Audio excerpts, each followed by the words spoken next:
3 سے 5 سال کا ہے. اور جب بھی آپ کام شروع کرتے ہیں تو 2 کمپوننٹس ہوتے ہیں یونیورسٹی بنانے کے. ایک اس کی اسٹیبلشمنٹ یعنی کہ چارٹر تو قانونی طور پہ اسٹیبلش ہو جائے, اور دوسرا اس کا ADP میں اور ڈیولپمنٹ PC1 بن کے ڈیولپمنٹ کا کام. تو 5 یونیورسٹیز کا یہ دونوں کام ہو چکے ہیں. ڈیولپمنٹ کا کام جاری ہے اور ان کے جو چارٹرز وغیرہ تو آبویسلی پہلے ہو گئے تھے. یونیورسٹی آف میاں والی بنی سب سے پہلے, پھر راولپنڈی ویمن یونیورسٹی شیخ رشید صاحب کی ذاتی دلچسپی, یونیورسٹی آف چکوال جو کہ ایک بہت بڑا پروجیکٹ ہے اور 1 سال میں ہی اس میں 5000 اسٹوڈنٹس کا ایڈمیشن بھی ہو چکا ہے. پھر کوسار یونیورسٹی مری جو ہمارا بڑا پرانا پرومس تھا کہ سرکاری امارات کو ری یوٹیلائز کرنا ہے, اور ہم نے پنجاب ہاؤس کو ٹورزم کی ڈیولپمنٹ کے لیے وہاں پہ ٹورزم ڈپارٹمنٹ بنانے کا فیصلہ کیا. اس کا بھی چارٹر بھی ہو چکا ہے, ڈیولپمنٹ اسکیم بھی جاری ہے. بابا گرو نانک یونیورسٹی جس کا لوگ بڑا کلیم کرتے ہیں کہ جی یہ تو پیپلز پارٹی نے کنسیو کی یا نون لیگ کے دور میں, وہ کنسیو ضرور ہوئی ہوگی, ان کے دل میں ضرور خیال آیا ہوگا, لیکن جو اسٹیبلش کیا وہ ہماری گورنمنٹ نے کیا. اس کا چارٹر بھی ہم نے اپروو کیا اور اس کی ڈیولپمنٹ کا کام بھی جاری ہے. تو یہ جو 5 یونیورسٹیز کے میں نے نام لیے ہیں, ان میں سے 4 یونیورسٹیز میں کلاسز کا آغاز ہو چکا ہے. بابا گرو نانک کیونکہ اس کا کیمپس بنے گا تو کلاسز شروع ہوں گی, تو یہ 5ویں یونیورسٹی ہے. اس کے علاوہ انڈسٹریز ڈپارٹمنٹ نے بھی میر چاکر Khan Rind university of technology جو DG خان میں ہے وہ بنا دی اور اسٹیبلش کر دی ہے. کچھ یونیورسٹیز پہ کام ہو رہا ہے جن میں بکھر میں تھل یونیورسٹی حافظ آباد کا پرائم منسٹر صاحب نے افتتاح کر دیا, اس پہ کام ہوگا. اور ایک بہت بڑا پروجیکٹ جو کچھ دن پہلے سیالکوٹ میں شروع کیا گیا اور وہ ٹیکنالوجی پہ اس کی کنسنٹریشن ہوگی, وہ 18 ارب کا پروجیکٹ ہے. اور اس طرح کا پروجیکٹ پہلے بھی PTI کی گورنمنٹ KPK میں ابھی کمپلیٹ کر چکی ہے ہزارہ میں. تو اس طرح کا تو انیشیٹو یہاں پہ میرا خیال ہے گزشتہ 20 سال میں کسی نے نہیں لیا, بلکہ میرا خیال ہے کہ ایوب خان دور کے بعد کوئی ایسی بڑی یونیورسٹی جو ہے وہ نہیں بنی جس کی اتنی بڑی کنسنٹریشن ہو. تو یہ تمام چیزوں پہ کام ہم نے اس مختصر عرصے میں کیا, لیکن اس سے زیادہ اہم بات یہ ہے کہ ہمیں یہ بھی دیکھنا ضروری ہے کہ نون لیگ نے گزشتہ 10 سال میں کیا کیا, کون سی یونیورسٹیز بنائیں اور ان کی سچویشن کیا ہے. ایک لمبی فہرست ہے یونیورسٹیز کی, لیکن اگر آپ یہ کہیں کہ جی عرفہ کریم ٹاور کے 2 فلورز پہ ہم نے ITU یونیورسٹی بنا دی تھی, تو یہ کوئی یونیورسٹی بنانا نہیں ہوتا. آپ کے پاس 10 سال تھے, وتاشا فنڈنگ تھی, آپ انٹرنیشنل سٹینڈرڈز کی آپ نے کون سی یونیورسٹیاں بنائی ہیں. کوئی بھی یونیورسٹی ایسی نہیں ہے جس کو کسی طور پہ بھی مکمل کہا جا سکے, سوائے ایک کے جو خواجہ فرید یونیورسٹی ہے, جو ہمیں ماننا چاہیے کہ رحیم یار خان میں ایک یونیورسٹی جو پراپر اسٹیبلش کی گئی گزشتہ 10 سال میں. اس کے علاوہ یہ نام کی یونیورسٹیز ایسی حالت میں ہیں کہ ان کے ہر قسم کے پرابلمز ہیں. گورنمنٹ کالج یونیورسٹی فیصل آباد, government college women university Sialkot, government college women university Bahawalpur, Nawaz Sharif university of technology. کوئی بھی آپ نے دیکھا ہوگا کہ زندہ شخصیت اپنے نام پہ یونیورسٹیوں کے نام نہیں رکھتی, لیکن میاں صاحب کو یہ اعزاز بھی حاصل ہے کہ انہوں نے میاں نواز شریف یونیورسٹی اپنی زندگی میں ہی بنا دی اپنے نام پہ.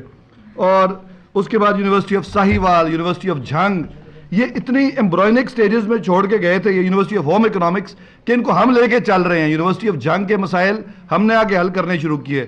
اپنے آخری سال میں 2018 میں آپ یونیورسٹی آف نارووال بھی اناؤنس کر جاتے ہیں اور پھر کہتے ہیں کہ جی PTI کچھ نہیں کر رہی, تو آبویسلی ہم ڈیو کورس میں ہی کریں گے نا.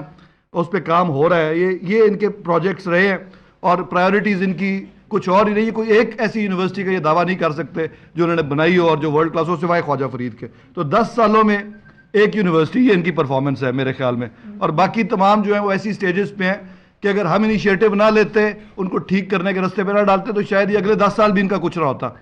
سب سے بڑی بات میں آپ کو بتا دیتا ہوں کہ کسی بھی یونیورسٹی اسٹیبلش ہونے کے بعد جب تک اس کے وائس چانسلر, رجسٹرار, ٹریجرر یہ پوسٹ پہ اپوائنٹمنٹ نہ ہو, فل پروفیسرز نہ ہو, تو یونیورسٹی کبھی ترقی نہیں کر سکتی.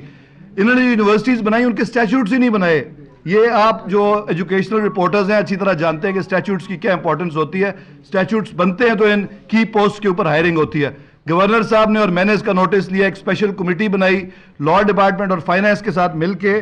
یہ 18 یونیورسٹیوں کے چارٹرز ہم نے گزشتہ 2 ماہ میں, اسٹیچوٹس جو ہیں گزشتہ 2 ماہ میں ہم نے کمپلیٹ کیے, اور تمام کی اب سمریز آگے جا چکی ہیں, اور ان پہ اب ان پوسٹ پہ ہائرنگ ہوگی جب یہ اسٹیچوٹس بنیں گے.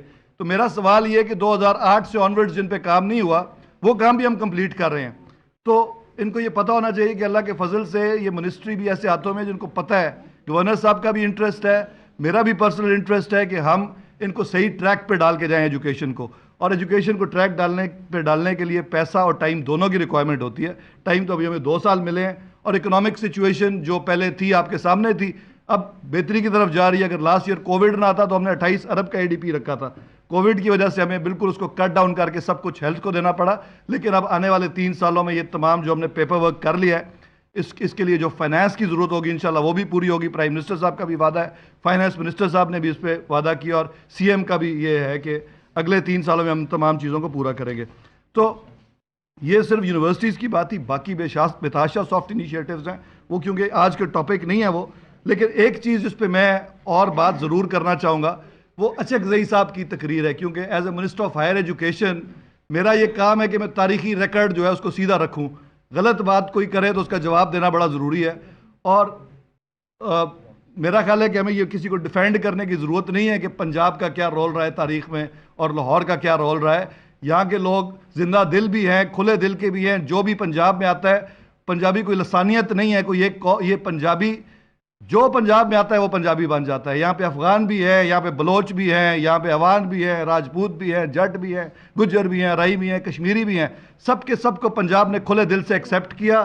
سب کو پنجاب ووٹ بھی دیتا ہے, ان کو کھانا بھی دیتا ہے, فیڈ بھی کرتا ہے, کیونکہ یہ اللہ تعالیٰ نے اس صوبے کو, اس خطے کو جو دولت بخشی ہے, یہاں کے لوگوں کے دلوں میں بھی محبت پائی جاتی ہے. یہ داتا کی نگری ہے لاہور, اور کھلے دل سے لوگوں کو یہاں پہ کوئی بھوکا نہیں مرتا اللہ کے فضل سے.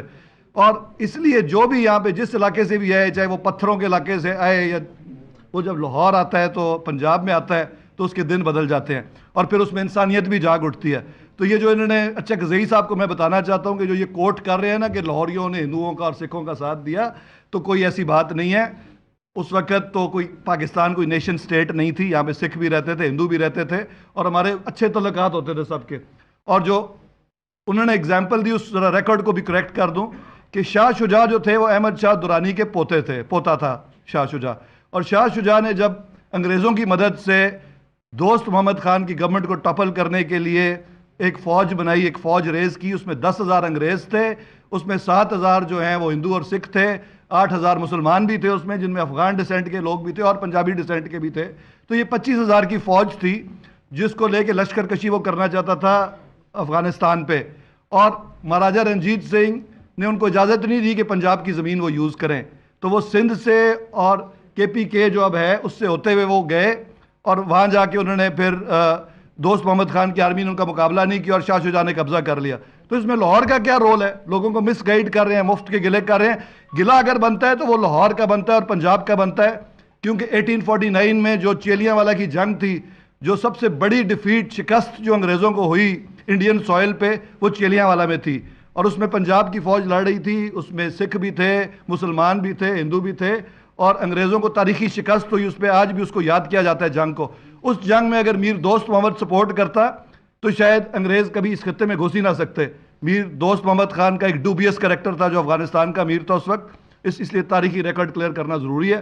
اب ظاہر افغان بھی ہمارے بھائی ہیں, پختون بھی ہمارے بھائی ہیں, اور پنجاب ہمیشہ سب کو اوپن آرمز کے ساتھ ایکسیپٹ کرتا ہے, سب کو ووٹ بھی دیتا ہے. یہاں سے ہر نسل کا لوگ لاہور سے الیکٹ ہو کے, سندھی بھی, ذوالفقار علی بھٹو صاحب بھی لاہور سے الیکٹ ہوئے ہیں, عمران خان صاحب بھی لاہور سے الیکٹ ہوئے ہیں, میاں نواز شریف جو کشمیری ہیں وہ بھی لاہور سے الیکٹ ہوتے ہیں. تو لاہور تو بہت کھلے دل کا ہے, سب کو ایکسیپٹ کرتا ہے. تو برائے مہربانی لاہور کے بارے میں بات کرنے سے پہلے بڑا اچھی طرح سوچ لینا چاہیے لوگوں کو. Thank you very much.